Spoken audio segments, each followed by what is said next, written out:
Welcome to This Explainer. Today, we are going to decode a psychological trap so perfect, so utterly devastating, that it literally destroys a hero from the inside out.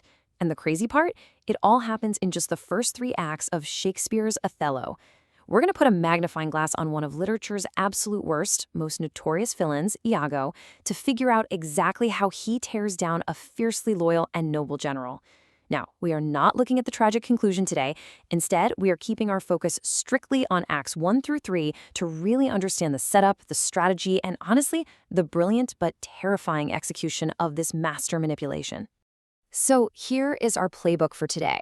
First up, the mastermind's motive. Number 2, the art of deception.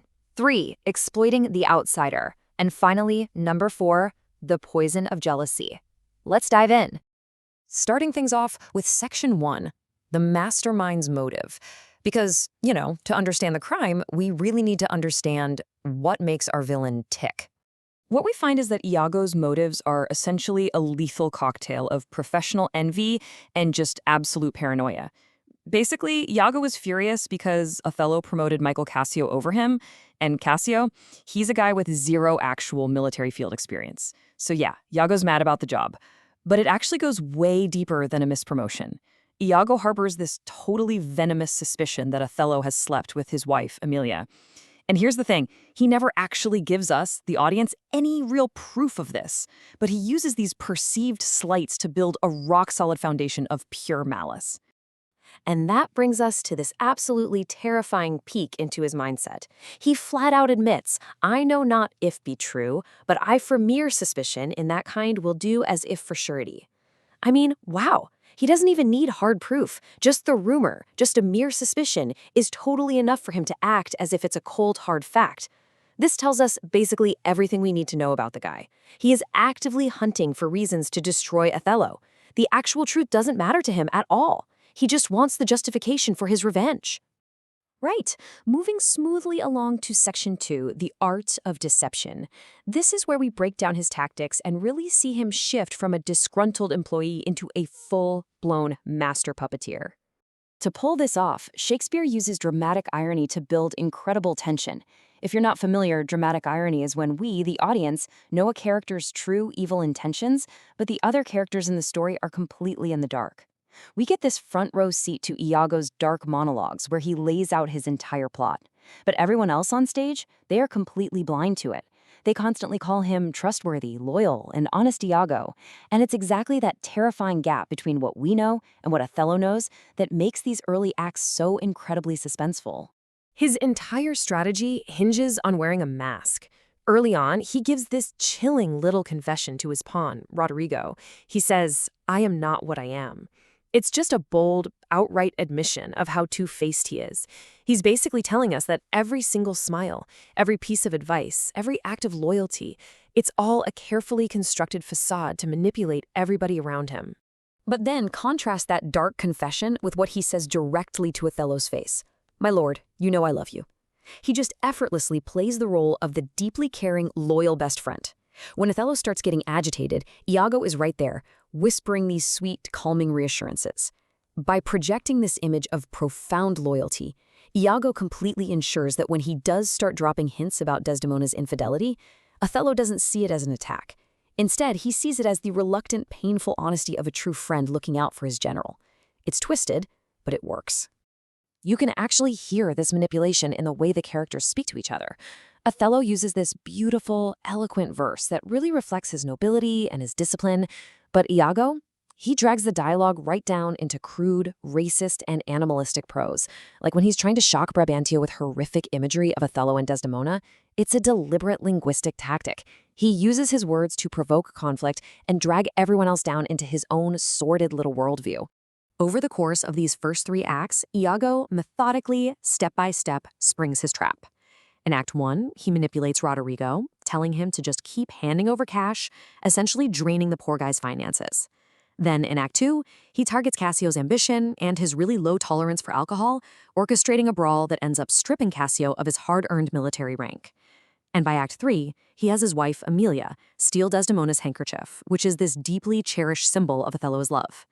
So you see, this isn't random chaos. It's a highly calculated domino effect sequence where every single manipulation perfectly paves the way for the next. Let's pivot now to Section 3, exploiting the outsider. Because honestly, you can't execute a master con without knowing exactly where your mark is the most vulnerable. Iago zeroes right in on Othello's specific insecurities. He exploits Othello's anxieties about being an aging, racial outsider who really lacks a solid footing in private Venetian society. Our sources heavily emphasize this dynamic. Othello is a Moor in Venice. Sure, he's highly respected as a military commander, but socially, he's totally an outsider. Iago subtly stokes these fears, making Othello worry that he isn't polished enough or young enough or Venetian enough for a woman like Desdemona. Plus, Othello is a soldier. He gets the battlefield, but the domestic sphere, civilian social dynamics, that's foreign territory. Iago completely weaponizes this discomfort, making Othello feel entirely out of his depth. To really crank up this vulnerability, Shakespeare uses a literary device called the pathetic fallacy. Basically, this is when the physical environment perfectly reflects the psychological state of the characters. It is absolutely no accident that they are moved from cosmopolitan, bustling Venice to the isolated, war-ready outpost of Cyprus. Once they hit the island, the external threat, the Turkish fleet, is entirely wiped out by a storm. That leaves the characters with literally nothing to do but turn on each other. Cyprus is this fortified island surrounded by turbulent, unpredictable waters, completely mirroring how Othello is becoming increasingly isolated in a sea of his own suspicion and paranoia, totally cut off from any rational outside perspective. And that brings us to Section 4, the poison of jealousy. This is it. This is where all that groundwork from Acts 1 and 2 finally pays off and the trap fully snaps shut. Here's the truly brilliant part. Iago doesn't just make up lies out of thin air. Instead, he twists the actual positive traits of innocent people to build a completely fabricated narrative of betrayal. This is the absolute hallmark of Iago's genius. After he gets Cassio fired, he casually advises him to go talk to Desdemona and ask her to advocate for his old job back. Now, Desdemona, being a genuinely kind and loyal friend, passionately pleads Cassio's case to her husband, Othello. But to Othello, whose mind has already been poisoned by Iago's toxic little whispers, this pure kindness looks exactly like the desperate pleading of a guilty lover. Iago uses their own goodness against them, turning their best virtues into a weapon. The ultimate tragedy here is that Iago uses Othello's own honorable nature as the very mechanism for his destruction. As Iago notes in one of his soliloquies, the Moor is of a free and open nature that thinks men honest that but seem to be so. He knows that Othello is fundamentally a good, honest guy who takes people at face value, and because Othello is so straightforward, he simply cannot comprehend the depths of Iago's deception. Iago weaponizes Othello's complete lack of cynicism to absolutely break his mind. So, as we wrap up this explainer right at the end of Act 3, we leave you with this chilling question.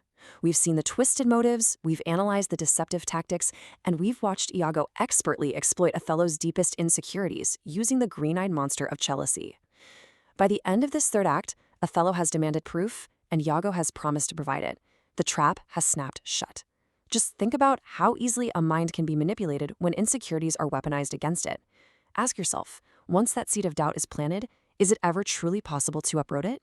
Thanks so much for learning with us today.